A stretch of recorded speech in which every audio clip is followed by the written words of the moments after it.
Hello दोस्त, आप सभी को अपने यूट्यूब चैनल अखंड भारत एजुकेशन प्लेटफॉर्म पे स्वागत है।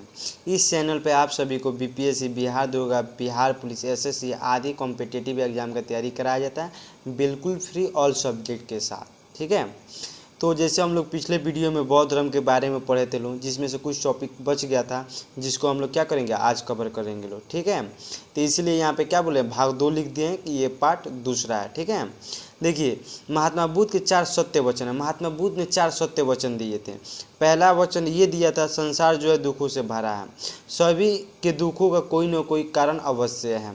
दुखों का सबसे बड़ा कारण इच्छा है और इच्छा पर नियंत्रण पाया जा सकता है। यानी महावीर स्वामी के कहने का कारण मतलब ये था कि अगर कोई व्यक्ति बोल रहा है कि हमको सरकारी जॉब करना है और उसका सरकारी जॉब नहीं हुआ तो क्या होगा, वो दुख होगा। तो उसका दुख का कारण क्या है, उसका जॉब है, उसका सरकारी जॉब है। ठीक है, और देखिए दुख का सबसे बड़ा कारण क्या है, इच्छा। यानी कहने का मतलब उसका इच्छा क्या है कि हमको सरकारी जॉब करना है और उसका इच्छा पूरा नहीं हो रहा है तो क्या है, वो दुखी में है, वो सबसे बड़ा कारण है।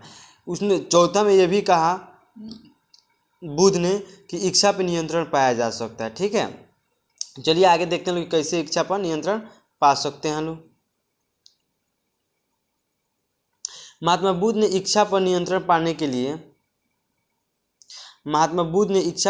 पाने के लिए अष्टांगिक मार्ग दिया और कहा कि व्यक्ति की इच्छा इतनी बड़ी नहीं होनी चाहिए कि वह पूरी नहीं हो सके और इतनी छोटी भी नहीं होनी चाहिए कि पूरा होने पर भी संतुष्ट ना हो। महात्मा बुद्ध ने यह भी कहा कि व्यक्ति की इच्छा इतनी बड़ी नहीं होनी चाहिए, माने इतना भी बड़ी जिसका लेवल हो, जैसे बिहार पुलिस क्रैक करने का, अब वो आईएएस के बारे में सोच ले। ठीक है, हम एग्जाम्पल दे रहे हैं, जैसे आप लोग इससे मेरे एग्जाम्पल से नाराज़ मत होइएगा, हम एग्जाम्पल दे रहे हैं। मान लीजिए कोई है जो अग्निवीर में चाहता है, दौड़ धूप ज़्यादा करता है, स्टडी कम करता है, तो मान लीजिए अब वो आईएएस के बारे में सोचेगा तो फिर उसका अग्निवीर या बिहार पुलिस क्या होगा, क्रैक नहीं हो पाएगा और उसके चक्कर में ये छूट जाएगा। तो यही महावीर स्वामी करें कि व्यक्ति का जो इच्छा है इतना बड़ा भी नहीं होना चाहिए कि वो पूरा ही ना हो और इतना भी छोटा भी नहीं होना चाहिए कि वो पूरा भी हो जाए तो उससे क्या हो, वो संतुष्ट ना हो। ठीक है,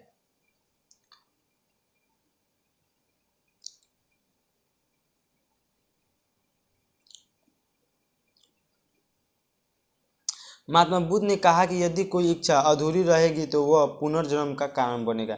यानी महात्मा बुद्ध का कहने का मतलब ये था, अगर किसी व्यक्ति का अगर इच्छा क्या हो रहा है, अधूरा हो जा रहा है, जब वो अधूरा रहेगा ना तो वो आदमी क्या होगा,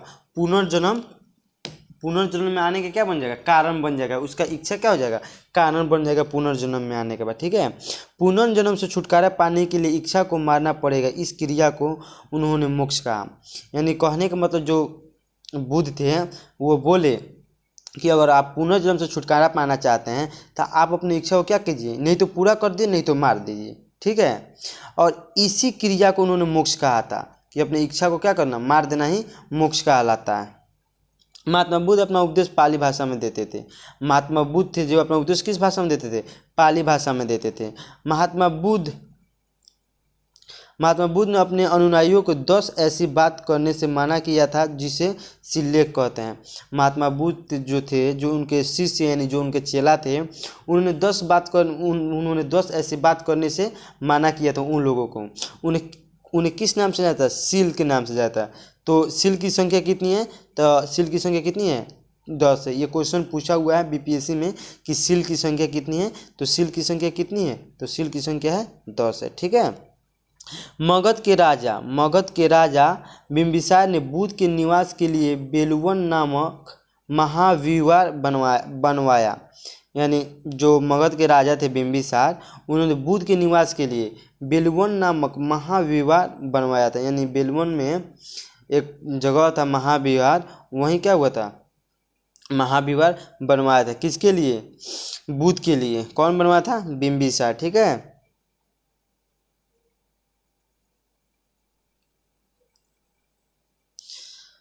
लिच्छवियों ने बुद्ध के निवास के लिए कुटाग्रशाला का निर्माण करवाया। जो लिच्छवियों ने थे, लिच्छवी नरेश चटक जो थे ना, वो क्या कहते, बुद्ध के लिए एक निवास स्थान बनाया था जिसका नाम क्या था, कुटग्राशाला। क्या था, कुटग्राशाला। ठीक है। गौतम बुद्ध उदयन के शासनकाल में कौशाम्बी आए थे। अगर क्वेश्चन आ जाए कि गौतम बुद्ध किसके का शासनकाल में कौशाम्बी आए थे, तो गौतम बुद्ध उदयन के शासनकाल में कौशाम्बी आए थे। ठीक है, गौतम बुद्ध किसके शासनकाल में कौशाम्बी आए थे, तो उदयन के शासनकाल में कहाँ आए थे, कौशाम्बी में आए थे। बुद्ध के अनुयायी दो भागों में विभाजित थे। बुद्ध के अनुयायी कितने भागों में विभाजित थे, दो भागों में विभाजित थे। ठीक है,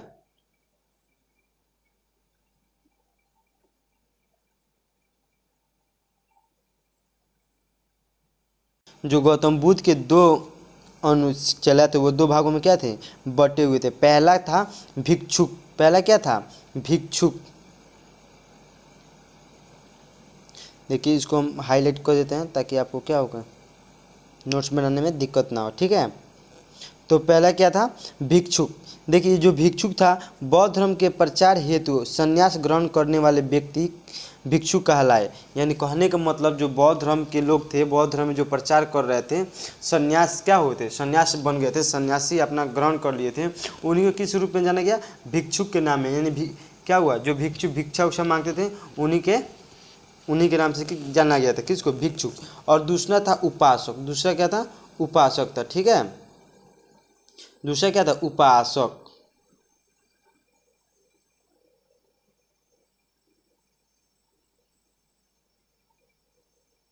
दूसरा किस नाम से, दूसरा उपासक था। ठीक है, दूसरा उपासक।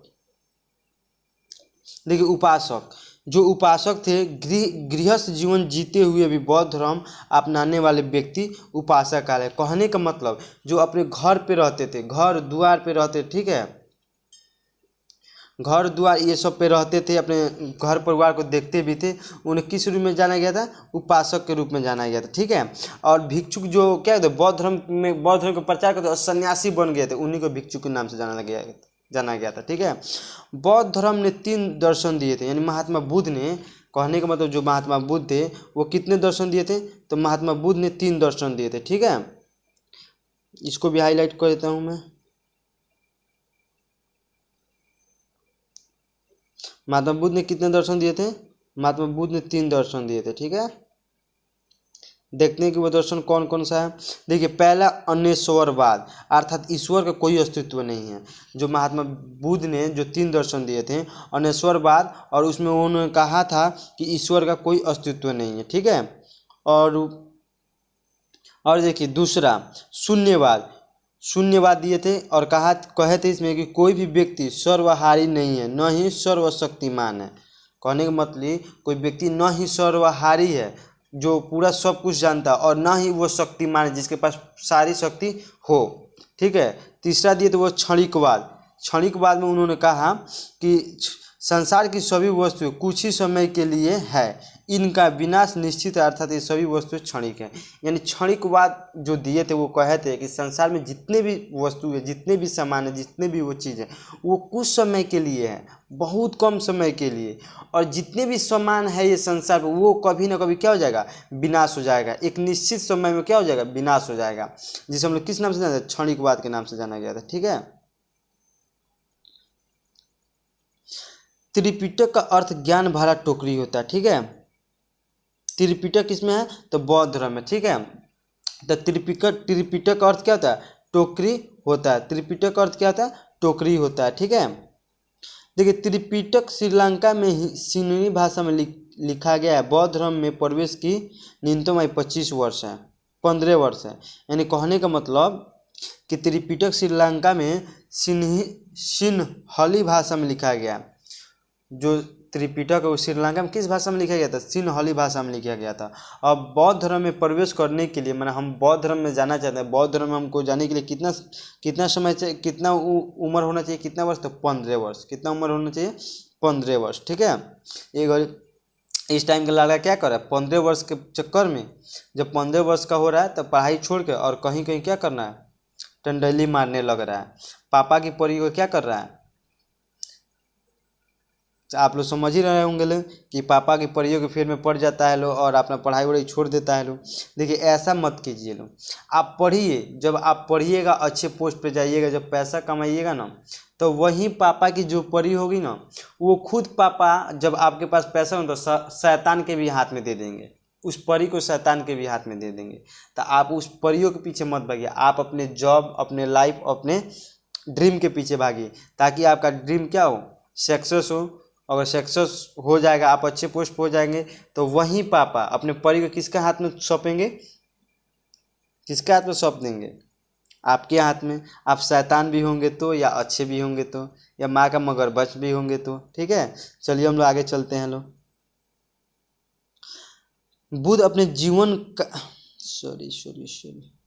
बुध अपने जीवन काल में ही संघ का प्रमुख देवदात बनने को बनाने चाहते थे। कहने का मतलब कि बुध अपने जीवन काल में ही संघ का प्रमुख देवदत्त को बनाना चाहते थे।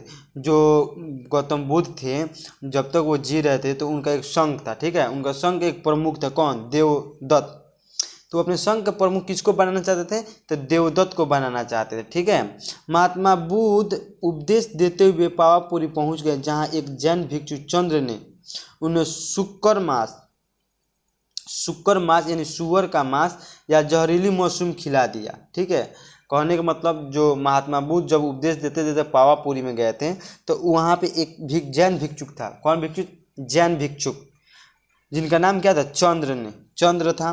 चंद्र ने क्या किया कि महात्मा बुद्ध को शुक्र मांस कहने का मतलब सुअर का मांस या जहरीली जो मशरूम होता है, मशरूम जो कुकुर उकुर मुत्ता है, उसमें जम जाता है वो उजला उजला सा, वही मशरूम, वही खिला दिया। महात्मा बुद्ध की तबीयत बिगड़ने लगी और उन्हें डायरिया हो गया। और जब उन्हें डायरिया हुआ तो उनकी मृत्यु क्या हुआ, वो पावापुरी में ही हो गया था। ठीक है, तो ये वीडियो आज का ख़त्म हुआ। ये वीडियो लंबा हो जाने के कारण हम इसके अगले वाले पार्ट को क्या करेंगे, आपको कल पढ़ाएंगे। चलिए, थैंक यू वेरी मच।